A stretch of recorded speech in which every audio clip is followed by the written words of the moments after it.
The lord. దేవుని యొక్క శక్తి కలిగిన నామానికి మహిమ కలుగును గాక.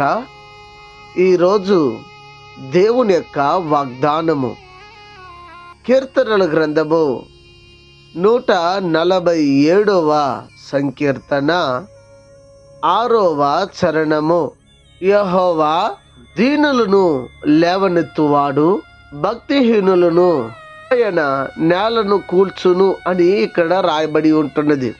ప్రియులరా, మీరు గమనించాలి, దేవాతి దేవుడు ఎవరిని హెచ్చిస్తారు, ఎవరిని నేలమట్టం చేస్తాడు, కూల్స్తాడు, లేదా వారి చేయిని విడిచిపెట్టేస్తాడని ఇక్కడ మనం తెలుసుకుందాం, చూద్దాం.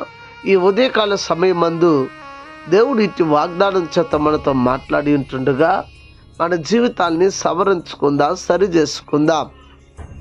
మనం చూసినట్లయితే దీనులను ఆయన ఏం చేస్తాడని రాయబడి ఉందంటే, దీనులను లేవనెత్తువాడని ఇక్కడ రాయబడి ఉంటున్నది.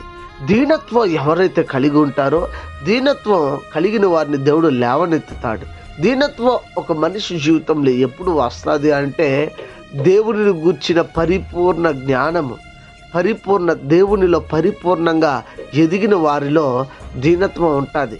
కొంతమంది చూడండి, దేవుని గూర్చి ఎరిగిన వారు తక్కువగా మాట్లాడతారు, చాలా తక్కువగా మాట్లాడతారు.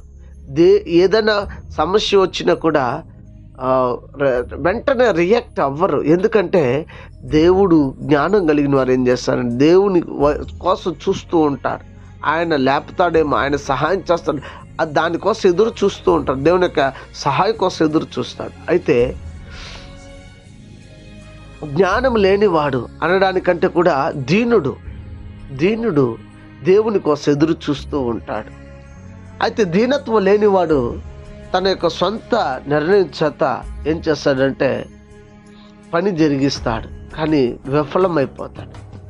దీనత్వం మనలో రావాలంటే దేవుని గుర్చినటువంటి పరిపూర్ణత, దేవుడు మనకి మేలు చేస్తాడని, దేవుడు గొప్పవాడని, దేవుడు మంచివాడని ఎరిగిన వారు ఎప్పుడు దీన మనస్కులై ఉంటారు. ప్రతి విషయంలో, ఒకరికి సహాయం చేసే విషయంలో కావచ్చు, ఒకరికి మరి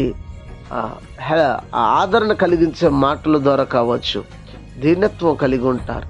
గాయపరిచే మాటలు కానీ, మరి చేసిన సహాయాన్ని చెప్పడం కానీ జరగదన్నమాట. అయితే దీనత్వం కలిగిన వారై మనము ఉండాలి. అప్పుడే దేవుడు మనల్ని లేవనెత్తుతాడు. మనం భక్తిహీనులుగా ఉంటే నేల కూలుస్తాడు.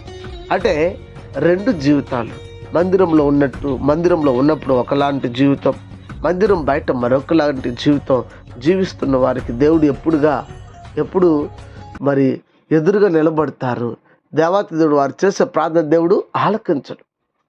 కనుక మీరు గమనించి దేవుని యొక్క సముఖంలో మీరు గమనించి, ఆయన సన్నిధానంలో మీరు గమనించి, ఆయన యొక్క కృపని మీరు పొందునట్లు, ఆయన దయను మీరు పొందునట్లు దేవుని యొక్క సహాయం కొరకు వేడుకుందామా? ప్రార్థన చేద్దామా? ప్రార్థన. పరిశుద్ధుడా, ఈ ఉదయకాల సమయమందు మీరు మాతో మాట్లాడారు, అందులోకి స్తోత్రాలు. దీనులను లేవనెత్తేవాడు అని, భక్తిహీనులను నేల కూల్చేవాడు అని మీరు మాతో మాట్లాడారు. దీనత్వ హృదయం మాకు దయచేయండి. భక్తిహీనత ఆ జీవితం నుంచి తొలగించేయండి. దీనత్వాన్ని ఇచ్చి మీ నామని మహిమ తెచ్చుకోండి. అద్వితీయుడా, అద్భుతమైన కార్యం చేయండి, ఘనపరచండి, స్థిరపరచండి, మీ నామని మహిమ తెచ్చుకోండి. యేసుక్రీస్తు శక్తి కలిగిన నామములో స్తుతించి ఈ ప్రార్థన మీకు సమర్పించి అడిగి వేడుకొని ఉన్నాము తండ్రి. ఆమెన్. God bless you. దేవుడు మిమ్మల్ని దీవించి ఆశీర్వదించునుగాక. ఆమెన్.